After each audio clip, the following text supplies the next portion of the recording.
the E.A.F.P podcast. Sometimes it may be good, sometimes it may be. We love him so much. He's a special person for all of us. He's so nice. He's so nice. You can watch it live every week on Facebook under the Janko Navi and the Star 6 Media Facebook page.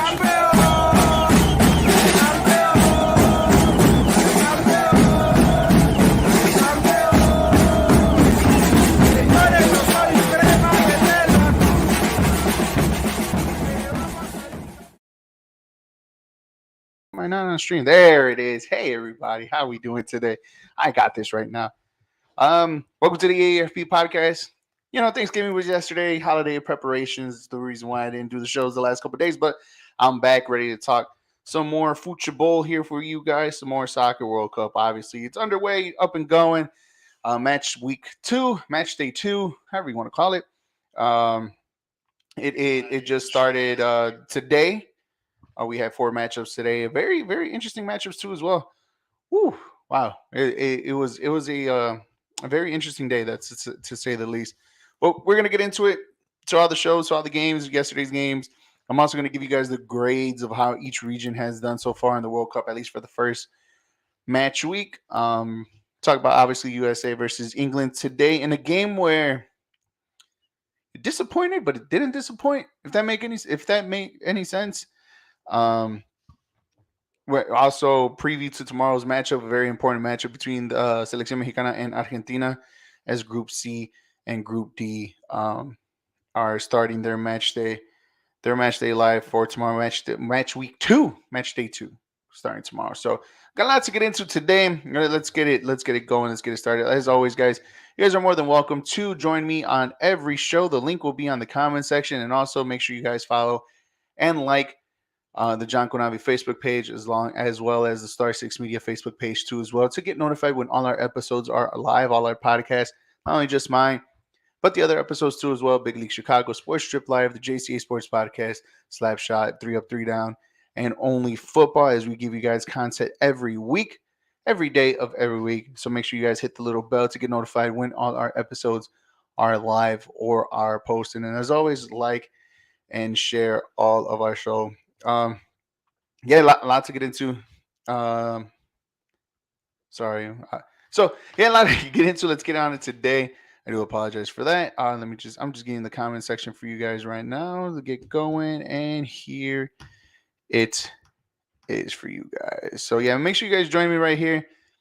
Let's talk some more cup, and let's start it off. The most interesting matchup so far today, the most surprising matchup for sure, was between the United States. Versus Senegal versus Wales versus Iran.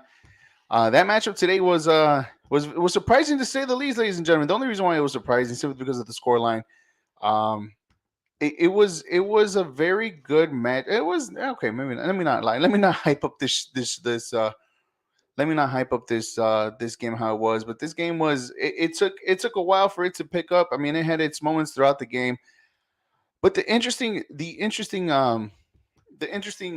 thing that happened that put its game on its head was the goalkeeper. Now, there's a lot of commentary. There's a lot of people with their opinions saying that if it was a red card, it wasn't a red card. And to be honest, you look at it either way. It was a game changer. It did. I mean, Wales and Iran were playing for the tie. The tie helped them both out in a way. It helped them both. It would have helped them both, simply because Iran would have gotten their first points of the tournament. Wales, obviously, from tying last week against the United States men's national team, they would have gotten another point too as well. 2 points still kept them in control of their own destiny, heading up against England their last game, and It was that red card that changed the game. Now, look, again, like I said, people thought it shouldn't have been a red. The ref gave a yellow simply because the defender was still kind of covering on the left side, not really in front. You can make a claim for it that, it should have just been a yellow. It was just a collision, mistimed the ball, whatever. I think if that played anywhere in the field where if it didn't harm the player, regular player on the field, like, it wouldn't have made any type of harm. It wouldn't have made a difference. It wouldn't have made a difference, goalkeeper or not. And also you can see the other side too of it as well. to the point where I get it. It's a goal scoring opportunity. The goalkeeper comes out. The goalkeeper didn't really necessarily made a play on the ball, and kind of stopped a goal scoring opportunity. Again, I'm not. I wouldn't be surprised, or I'm not surprised that it was a red card. I'm also not surprised that it was a red card. I'm on the fence for either or. I was cool with either call. Nothing really like changed my mind on it. I'm like, okay, I can see what was a red card. I can see why it was a yellow card given at first, but it wasn't like it wasn't wrong. It wasn't a wrong decision either way from the ref. VAR helped in, came out, gave him a red card, and then it changed. Now it took a while for it though, right? As you guys see right here on the ticker down here, you see Wayne Hennessy with the red card in the 86th minute, and the goals from Iran came in the 90th minute in stoppage time. 90 plus. Oh, I put 80. It was supposed to be 8. And in the 90-11 with 11 minutes in to seal the game and victory. Um, that was the turning point, and you could kind of see the way how the game started turning a little bit from Iran. They started pressing a little bit more, even though it was the 86th minute. They're like, okay, we could get a goal here. And the time from VAR to the decision making for the red card and then the foul and pickup play, that's why it gave out, 7-8 minutes of the time.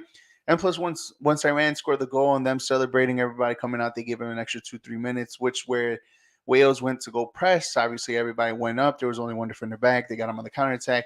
Seal the game, set, match right there for Iran, giving them 3 points, and still, and the surprising factor is that they're in this group. Now, as you can see here, Group B. Actually, I started with Wales for the first one. As you can see, 4-3-2-1 with my ugly handwriting. You can see, but yeah, 4-3-2-1. I mean, that's the thing. Wales are still mathematically in, but more than likely out. Um, simply because Mexico, I mean, the United States men's national team and the United States men's national team and Iran play next week. Um, whether a win against England plus the goal differential could kind of mathematically still put him in this World Cup and come out second. That's the highest they go, is second in the group. But that's a tall task. That's a real tall task. For Wales to do. They haven't been playing well. They didn't play well last week against the United States men's national team. Yes, they got to go on a PK on an error from Zimmerman and gave the penalty. That was pretty much it. But it was pretty much of lackluster performance from Wales. And today too. Today didn't leave up the matchup. Very stagnant, very predictable, very pretty much blah from Wales today. Yeah, they had their opportunities, but nothing to where to put danger for Iran. As much, like I said, the red card changed the whole entire game, changed the complexity of the game. That's the reason why Iran came up with 2 goals, and those 2 goals helped them too as well. The goal differential is a big difference, and they're going to have all the momentum heading on to the last game next week on Tuesday. I believe it is Monday or Tuesday. They're going to have all the advantage of the world and all the confidence and the energy and the motivation to come out of this, because right now they're second in the group. They're second in this group that was supposed to be ran over by England and the United States men's national team, and Iran gave them something else to prove, to say that, hey, you know what, we're more in this than the other two that are supposedly going to supposedly they're supposed to take over this group. So we'll see. I'm about to talk about the other game a little bit. Let's go down in order how the game showed out today. Second game of the game was between Ecuador and Netherlands. Cody Gakpo, he's a fantastic player. He's being highly touted in all the teams in Europe, all the big teams in Europe. Scoring big in PSV, being a difference maker. Saw him play against Arsenal in the Europa League. Kid looks like he's gonna have a bright future. He scored the fastest goal of the World Cup, scoring 6 minutes into the game. And I'm very disappointed in Netherlands in the fact of the matter that once they score the goal, they kind of put it in cruise control too early. They put it in cruise control way too early. There wasn't really They really didn't do anything after that. They touched the ball around. They defended very well. Obviously, when you have Aki and Van Dijk in the back, Center back pairing. I mean, both playing in big clubs, playing big roles too as well. It just felt like they could have done more with this game. They let Ecuador into this game. They gave them the confidence. They gave them a little bit more ball possession. You can see Ecuador slowly creeping into this game after the first goal, and Netherlands was just there, just okay, cool. Hey, break us down. Try to break us down. Now, obviously, the first half it was just 1-0 in the first half, and Netherlands are like, okay, we can do this, and we got this, we got this. They came out of the second half the same way that ended the first half, and literally how they played the last 20-25 minutes of the first half, very methodically slow, very like, okay, super cruise control, we got this. They can't defend us, they can't get us, they can't, yes, they'll have a few attacking plays here and there, but nothing that was threatening. At least that's what I got off of Netherlands when Ecuador was trying to press and trying to press up hard. And you can see one mistake. The goalie could have done way better off the shot. I'll criticize in that position the most because that's the position that I play. And he could have done more. He reacted late, whether yes, it was behind a defender, case may be, but you don't play that ball in the middle, or you don't save that ball. Or our rule is you cover your first post and you don't let the rebound come up the middle, or you save the shot and let the ball roll into the middle. That's like the two things you don't do. And then after that, everything after that is just kind of like, okay, second nature, blah, blah, blah. But I'm not going to go into all detail. But what I am going to go is he reacted very slow. He barely got a finger to it. The ball kind of still went back into the middle. And Ender Valencia, who is having an amazing tournament, is the leading goal scorer of this competition with another goal. He's the leading scorer of the World Cup and of Ecuador. He has scored in every World Cup since Ecuador has been in there. Like he's just balling. He was right there at the right place at the right time, and that was it. Even after that, Netherlands felt like, okay, cool. We're still beyond cruise control. Like that was their motive today, but I don't know what it was. Netherlands really disappointed today. Today they could have advanced out of this group. They could have played very well. They could have just easily, you know, just take this game by its reins and just take control of this game from the very beginning, and they didn't. And that's the disappointing part with the players that they have, with Frankie, with Van Dijk, with Memphis, who came in the second half, Cody Gakpo too as well. Like they have big name players who play on big teams, and yet they couldn't turn the corner. Now, give again, Ecuador is coming out of the South American Bowl, and you don't take those teams lightly. Obviously, when you play Brazil and Argentina twice, and you go to Venezuela, and then their altitude, and then you go down to Uruguay, and then Chile is still how they play, and you could just in Colombia and their hostile environment.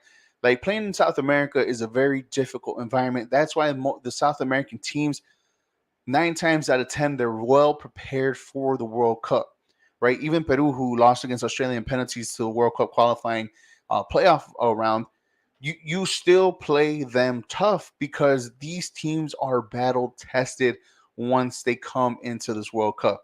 Now, some more than others. Obviously, you may luck in with the Venezuelas here and then every now and then, and Bolivia every now and then too as well. But they're battle tested as much as the other teams that I just mentioned, because playing in CONMEBOL is a very tough qualifying round to go to.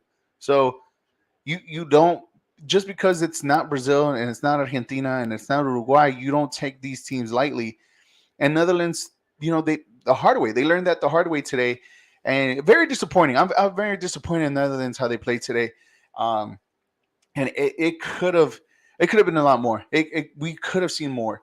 I know Rick from the Star Six Media, who does Big League Chicago and Only Football.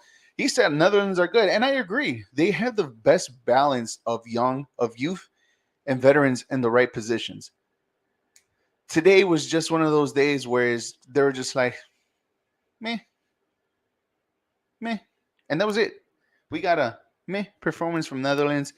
They're still in first in their group with four, but it's not as pretty as you might think on how they feel. Now they just have to fight it out for first place next week.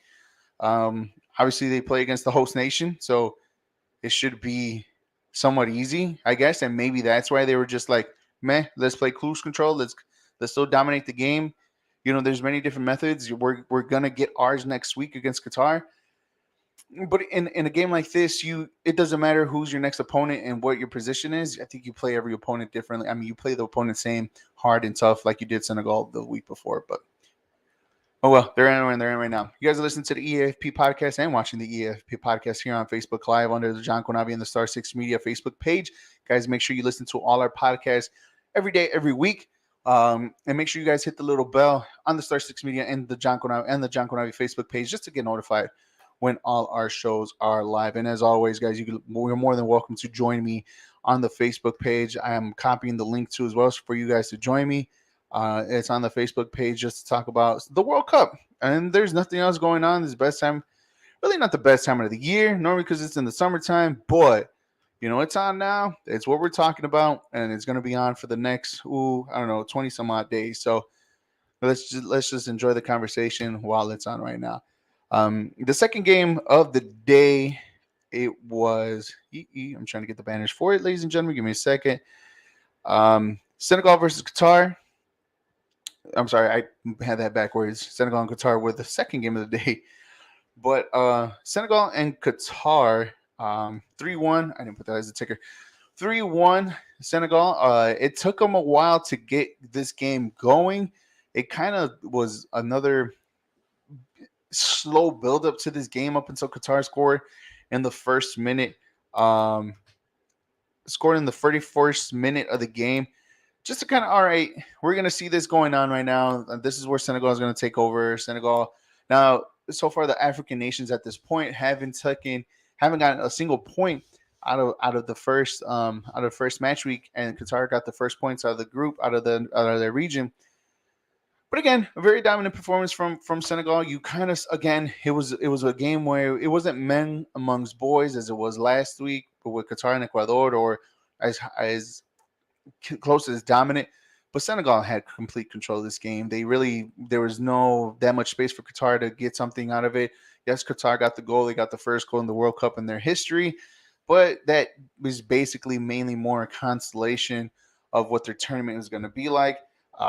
They're the first team eliminated out of the World Cup already, losing the first two games by goal differentials. They have no shot at making it to the next round, and is now the second host nation to never to qualify it out of the group stages. So, South Africa, welcome in Qatar. And honestly, it didn't even matter who Qatar got in their group. It could have been the weakest out of the weakest competition into this in the World Cup, and I still would believe they would have been in the same position right now. You could just tell they're not prepared for the World Cup. They're not prepared. They're not prepared. Period. And the fact of the matter is just it's a team that just like you could say everything you want about the game of soccer, about the game of football, but I'm trying to cover my little that's what I was trying to do. About the game of football, you can say the game of soccer, you can say whatever you want, but at the end of the day, this team is not prepared. This team, they don't have a country that is willing for them to put in the money for the tournament. And you could just tell in the first two performances, like they're just they're overmatched, they're underprepared. They got their goal, congratulations, but that's probably all you're going to get out of it. And unfortunately, it is what it is. They're now the second host nation not to get out of the group stage. Senegal did their part. You can only be the opponent that's in front of you. They played a decent game. They controlled the game, defended very well. Attacking wise, they were just going on top even without Sadio Mane. It was a game that you expected the way it was supposed to be. Qatar got the goal. That's it. That's all. Game over. Now we're talking about the most important matchup of the day. No, like the other ones weren't as important, but pretty much a dud. I mean, it was a dud. Let's be honest. The United States men's national team and England, yes, they had their moments. Yes, the United States had possession of the ball. Yes, the United States, no matter how you look at it, looked like the more dominant team for periods of the game. But after that, it was just kind of, England didn't really put that much pressure like they did against Iran last week. Not the 6 goals that they scored, but I feel like the way the game was played was the reason, well, the reason why the game was played the way it was because of the earlier result between Wales and Iran. Yes, you would like to have a goal. Yes, you would like to score a goal. Yes, I get that. But at the same time, you put in this perspective, like a point still helped both teams at the end of the day. And I feel like that's what devalued the game a little bit more.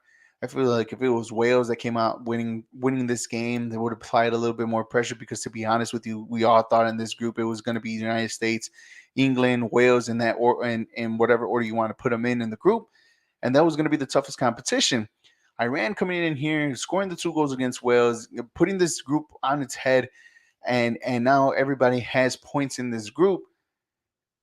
It just kind of like the pressure, the hype that we had, that we built up for this game, for this game, was, it kind of like it was there, but then it wasn't, if that made any sense. Like it was there, but then it kind of like dissipated, real quick. And it was just, it had its moments, right? Every game has its moments, but this one in particular, like, it had its moments, but let's be honest, it wasn't really a good game. It was just two teams that already knew their fate, that whoever would score the goal would probably open up the game, and then we would probably have this offensive firepower or this flow or whatever the case may be. And we didn't get none of that. And I think we have to blame Iran and Wales for this one, or at least more Iran than anything, winning 2-0 against Wales. It was just, yeah.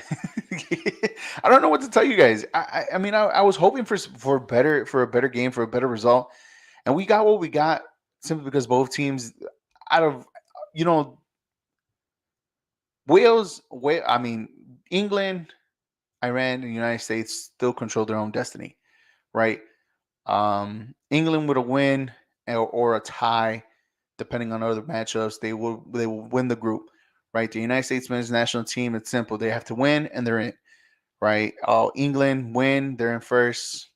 Possibly they're automatically in just with a win tie, unless if like Wales beat them by like 5 goals, and then whatever results from the other game with a win from the other teams, that's the only way England will be eliminated. But that's a still tall order. They both all three of them, Wales, Iran, I mean England, Iran, and the United States, control their own destiny to make it out of the group. And that's why we got the performance that we did against. That's why we got the performance, and we got the game between England and the United States. At moments, it was exciting, but majority of the game, it really wasn't. It was just kind of like a lackluster performance because the two teams were fine with the goal. And even though Jordan Henderson, I knew it right away the moment that Jordan Henderson came in, like the England was kind of like, okay, if we get something out of this, cool, but let's solidify the point. Let's bring in this guy. Let's bring Henderson in. Let him control the midfield. Let him pass the ball around. Let's defend a little bit more. Harry Maguire had a decent game. Stones had a good game. Everybody else, Saka wasn't on his game today. You could tell that the injury from Harry Kane was kind of lingering a little bit. Um, it, Jude Bellingham wasn't. It was just. And I can say the same thing. Tyler Adams had another good game. McKennie did the most that he can. Christian Pulisic, had a moment or two in there. The shot where he got with his right foot that hit the crossbar, it was probably like the only thing exciting he got. Whale wasn't involved as much. Wright didn't really show up as much. You had a decent game from Tim Ream and Zimmerman. It was just, everybody just had a meh, like another meh performance, because again, a point sufficed for both. A point still gave control to both of them to control their destiny for advancing for the next round. And as we have Rick's on here in the comments, can the U.S. get a win against Iran to advance? Yeah, why not, right? But it's going to be a lot more tougher than it originally was, simply because of the motivation and the confidence that Iran got from beating Wales today. Everybody would have thought it's an easy 3 points for all three teams: Wales, England, and the United States.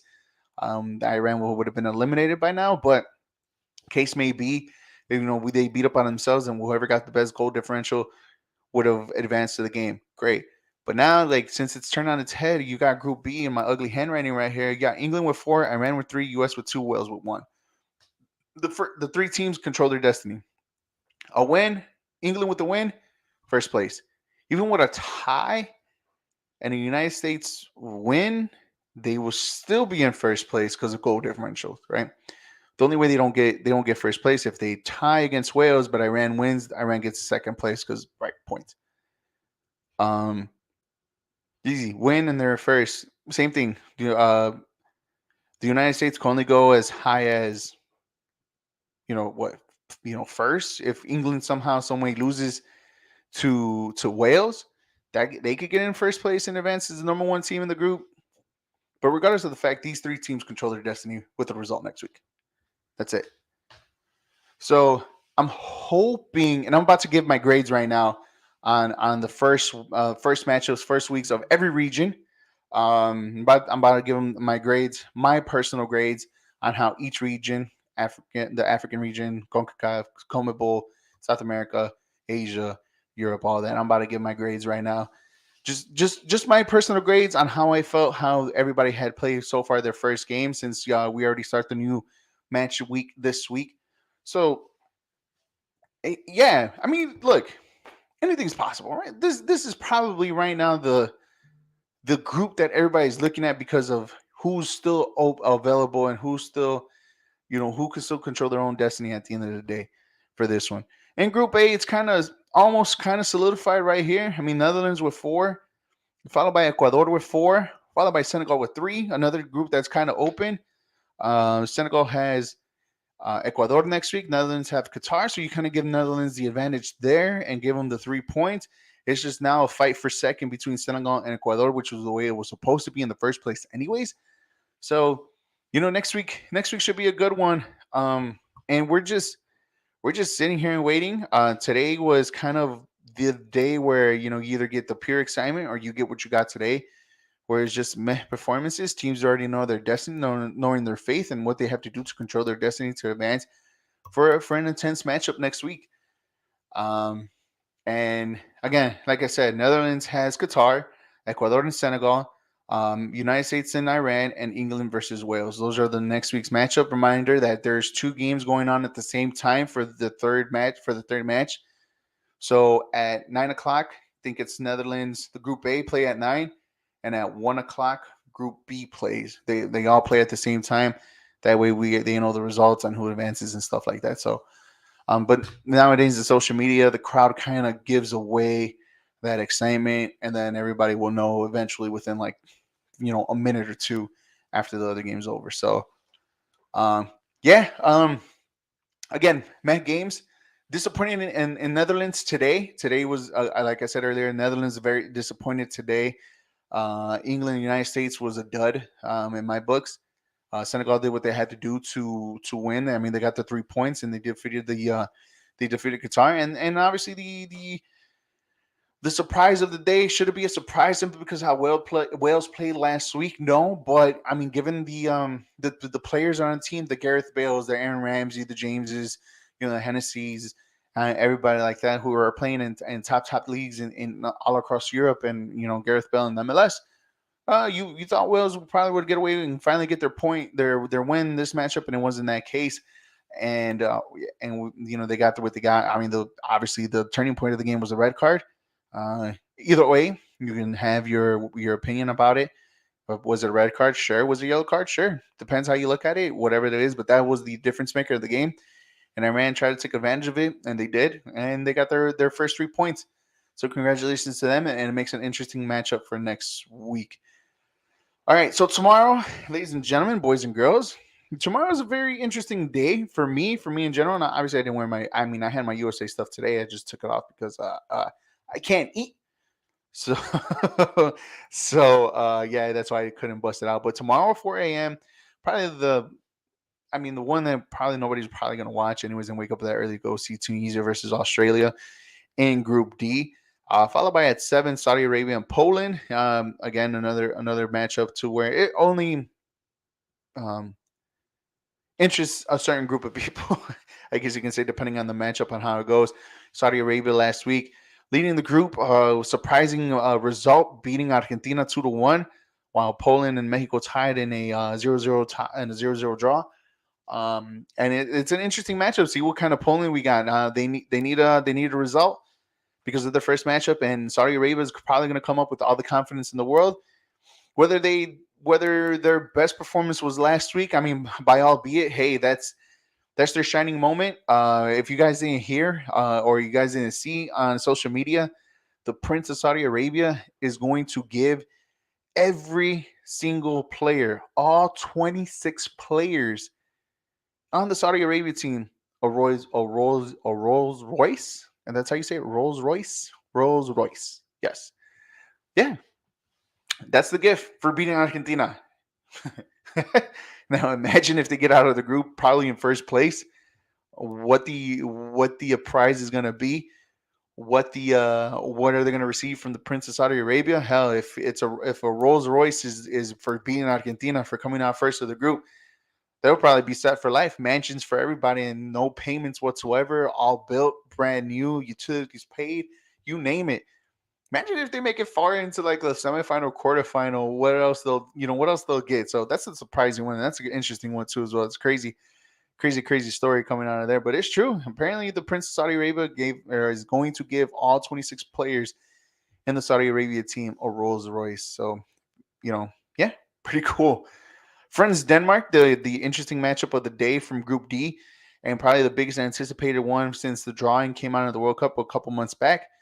Um, France, obviously, demolishing Australia. Started off on how they finished off the last World Cup, winning and dominating.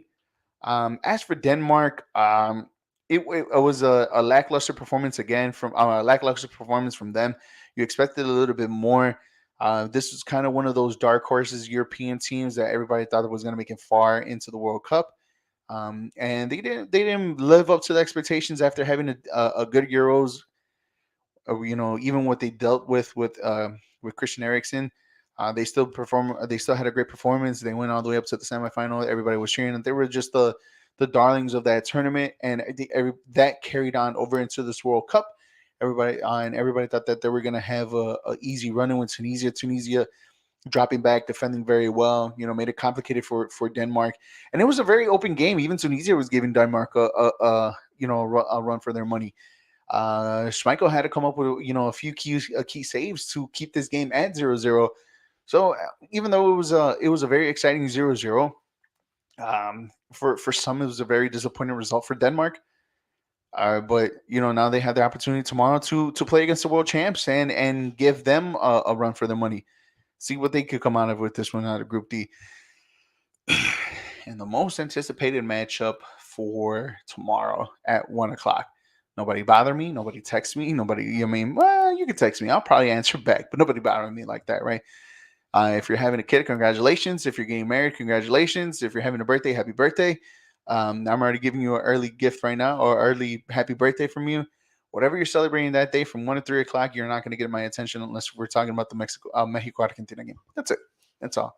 Giving you a fair warning. That's what I'm going to do tomorrow at 1 o'clock. I'm going to wear my green hoodie.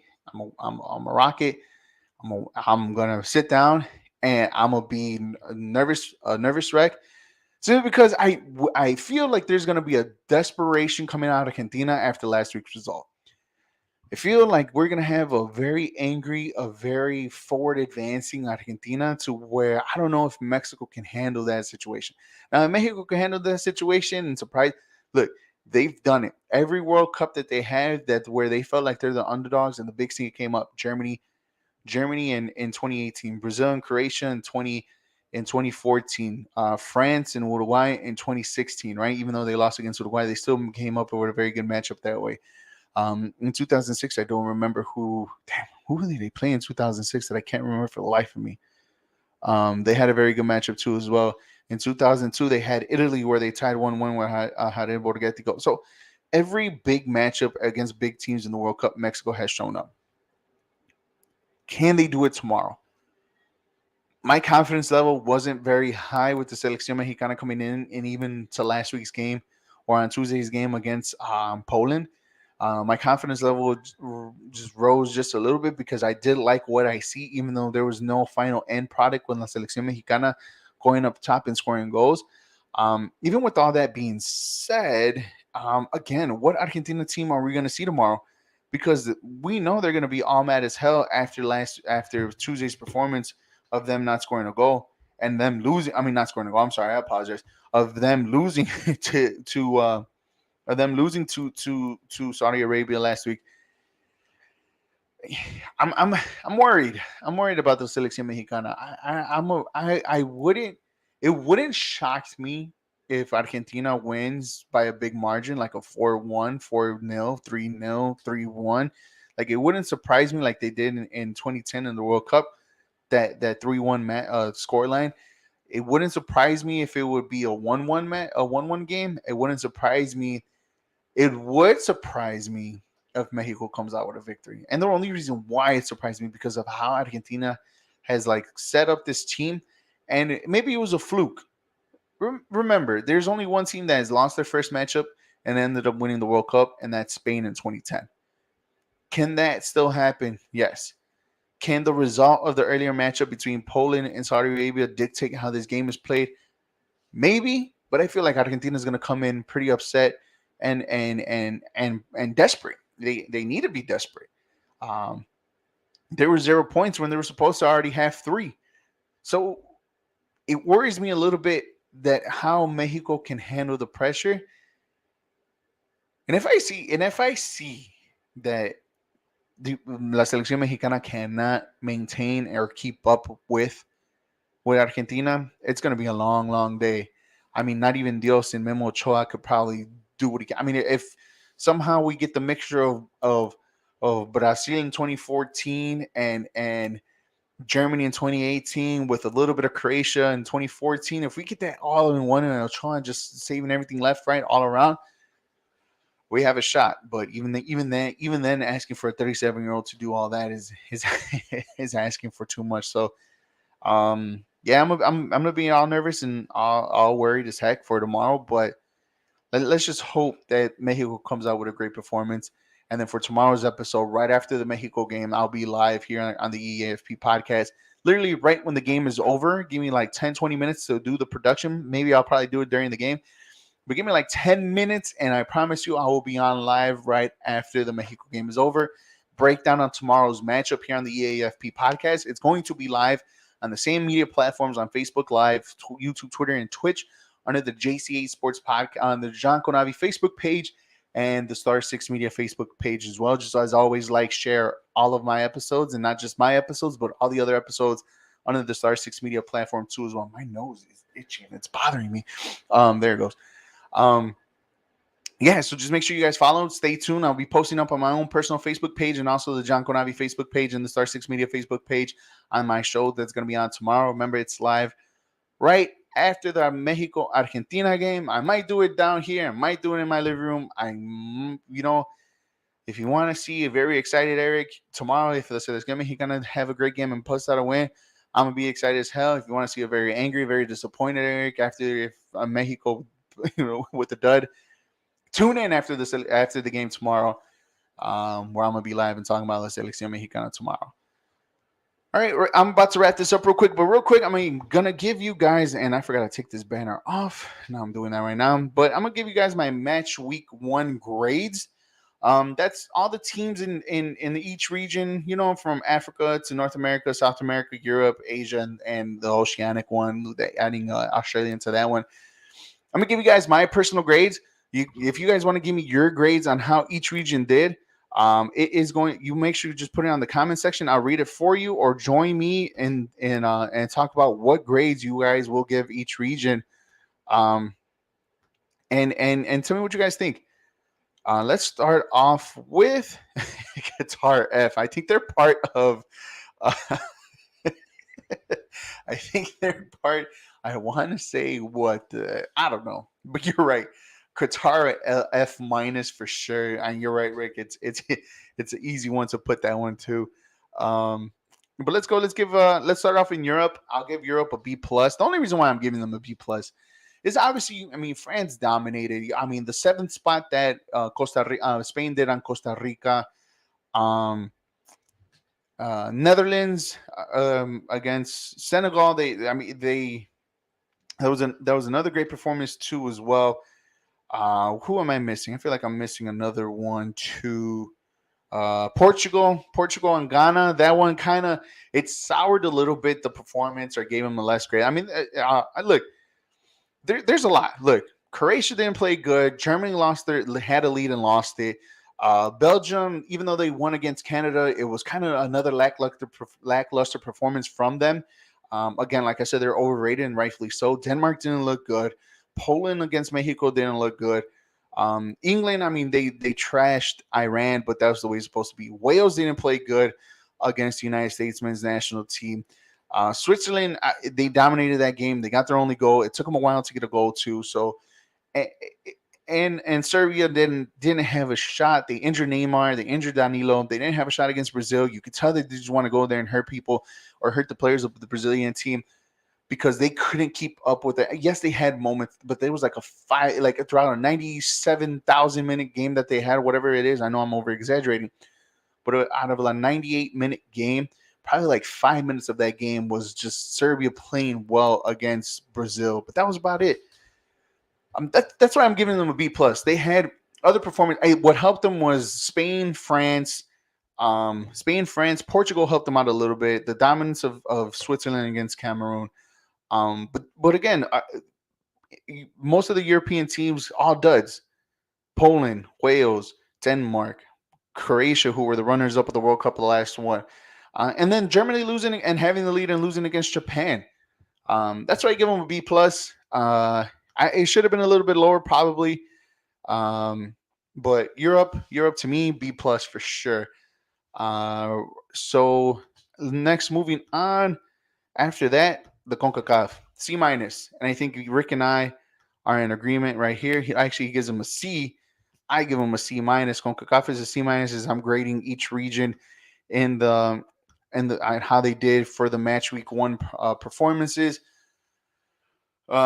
United States, they played well for a half, and then Wales dominated them for a half. The Selección Mexicana dominated, 70 minutes, 75 minutes of the game, but couldn't come up with anything. Costa Rica, horrible performance, horrible showing in the World Cup against Spain, and Canada. I mean, they did okay. They did all they can. Davies missed a penalty that could have given him the lead in like the 7th or 8th minute, but Thibaut Courtois saved it, or or Davies missed it. However you want to see it, because it did look like a very poor penalty take from him too. But take it however you want to take it. But they didn't really stir up that much problems for Belgium. Here and there, they have their moments, but it wasn't just enough to keep Belgium on their toes. Belgium, it was mainly more the poor performance of Belgium than the inexperience of the World Cup for Canada's first World Cup in like 20, 30, 40 years, whatever, however it was. So, yeah, C minus for CONCACAF. CONCACAF didn't have a good one. There was only one goal score out of 4 teams, and that was the United States men's national team. But, yeah, C minus for me for CONCACAF. We're yeah. Hopefully we're it's. I'll give you my grades for next week for this week. I'm not going to go ahead of myself. I'm just trying to keep it. Just trying to keep for match week one. I'm gonna go down to the Asian region and the B minus. The B minus, and it was Japan. It was Japan. Japan coming up and winning against Germany 2-1. South Korea held their own against Uruguay in a very tough match. It was a very hard fought matchup. Australia was probably the only one that was kind of like, meh, okay, Australia. Saudi Arabia, there's another one who came out of the Asian League, a B minus. That's the only reason. I was thinking more of a B plus, right? I should have. Matter of fact, I should have just gave him an A minus simply because of Saudi Arabia and Japan. It should have been an A minus, to be honest with you. But again, same thing. Iran is also in the Asian one. That's the only reason why I'm getting counted 6-2. So, okay, but a B minus, B plus should have been that grade. Should have been the grade, but I gave him a B minus simply because just based off two performances, Japan and South Korea. Those are the only reason why. And Saudi Arabia, sorry, that's the reason why they had a B minus because of those 3 performances right there. C minus for the African region. Tunisia didn't look good. Senegal looked semi-okay, but were outmatched by Netherlands. Morocco didn't look good against Cameroon. Morocco didn't look good against Croatia. Cameroon lost against Switzerland. Ghana, hard-fought performance is the reason why they probably had a C minus, because if it wasn't for the Ghana, it would have definitely been a D. They didn't have a good first week. They did not have a first good week at all. Ghana was the only team out of the African teams to score a goal. So they scored two actually. But other than that, it was just a very disappointing week one matchup for the African region. And probably the second best graded group in here, South America. Obviously, you got to give them the only reason why they got a B is because of Argentina losing against Saudi Arabia. But Brazil had a good showing. Uruguay had a tough matchup against South Korea, but it was a hard fought matchup. Got to give credit where credit's due. Ecuador beating Qatar 2-0 in the opening matchup. But yeah, I think if it wasn't for Argentina, South America would probably had a better grade. But because of that, they got a B in my books. So I'm gonna probably do this for every matchup week. After every ending of matchup week, I'm gonna give you the grades for the region, just for the group stages, and then we'll see what we're gonna do, what I could come up with for the playoff round. Just a reminder, everybody, make sure you guys follow and like and watch. And then Rick says South America with a B plus. It's not a bad grade. A B is not a bad grade. B plus is not a bad grade. It's kind of in that region. It was just Argentina themselves ruining it for South America and losing against Saudi Arabia after going up 1-0. But yeah, like I said, ladies and gentlemen, boys and girls, tomorrow I'll be live right after the Mexico-Argentina game. Make sure you guys tune in to the John Conavi Facebook page and also the Star 6 Media page too as well to watch my episodes. Like I said, we'll like and share all of our episodes, not just my soccer podcast, but the John Conavi, the JCA Sports Podcast, Big League Chicago, Sports Strip Live, 3 Up, 3 Down, Slap Shot, and many more other podcasts to come too as well, and Only Football. And we got many more podcasts to come too as well in the near future after the new year. So if you're interested, just give us a shout out, DM us all, and see if you're interested in having a podcast of your own under our media brand. That'll be it for me today. Good luck gambling tomorrow. Obviously, the game started at 4 a.m. So if you are interested in watching Australia versus Tunisia at 4 a.m., you're more than welcome to watch it. Let me know how that one goes. Probably watch the highlights for that one. Not going to lie. Hopefully, I don't miss anything important. Actually, no, I'm lying. I actually will be watching that game. I already know where I'm going to be that early in the morning. Forget everything I just said. I will watch that game. Nobody's talking to you, Siri. Dan. Have you guys had this problem with the Apple Watch? Like, does she just come out of nowhere and start talking to you? Because for real, man, she should be coming out at the worst time. When you be like, "Hey Siri," she don't even answer you, and out of nowhere, she just comes out of nowhere and just starts talking to you. Like, seriously, look, my phone. Seriously, like nobody's really talking to her, and now she wants to pop up. Like, anyways, that was just a whole nother conversation that I just put on the show.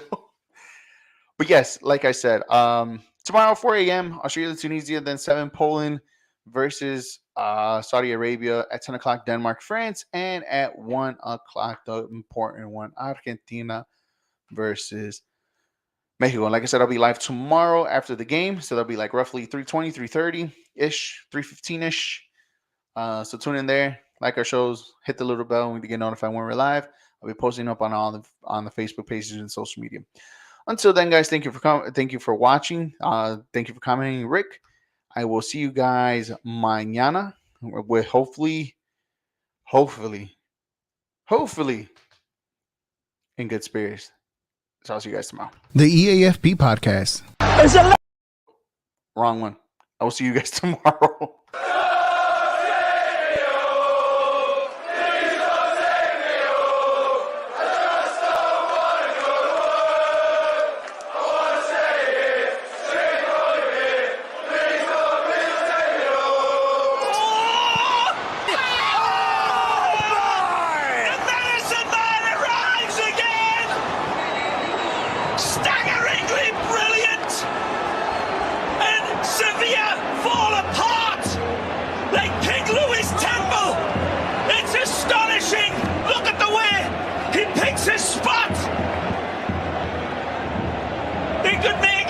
He's a screwed smile with the quality of his goal. See you later.